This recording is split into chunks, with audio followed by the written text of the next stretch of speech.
Ashley, matagal ko na rin siyang nakaka-work, so very comfortable na rin ako na maka-work siya. Si Zephanie, si Dylan, talagang nabuo na rin yung closeness namin.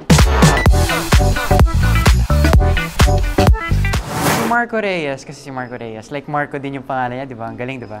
Marco Reyes, hindi siya outgoing, medyo introvert siya, medyo mahiyain siguro. Kasi nerd siya eh. Kumbaga very tahimik lang siya, reserved, and medyo very observant siya.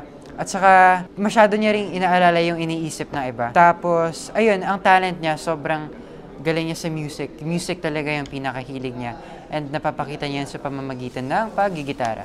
Well, dahil ngayong may bagong youth-oriented show ang GMA, very grateful ako and thankful sa GMA dahil nabigyan nila ako ng opportunity ulit para ipakita yung talent ko sa pag-acting, and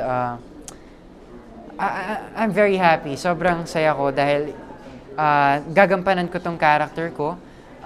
Meron akong dapat kailangang aralin, and of course, sa pamamagitan nito, I'm pretty sure na may improve ko yung sarili ko. Sa totoo lang, yung mga kasama ko dito, halos lahat sila talagang ka-close ko na.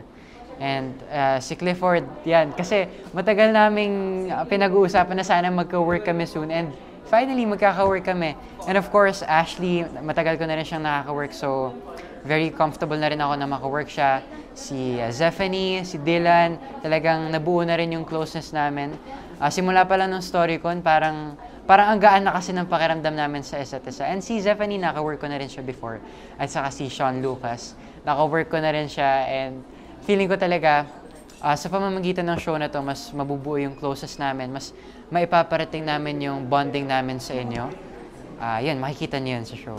Ang dapat abangan ng mga manonood dito sa Maka, especially mga Gen Z, is of course yung barkada namin, kung paano nga ba mabubuo yung barkada namin, kung ano yung mga problema na pagdadaanan namin, and of course kung paano kayo makaka-relate sa amin, dahil parang kami ang magiging boses nyo.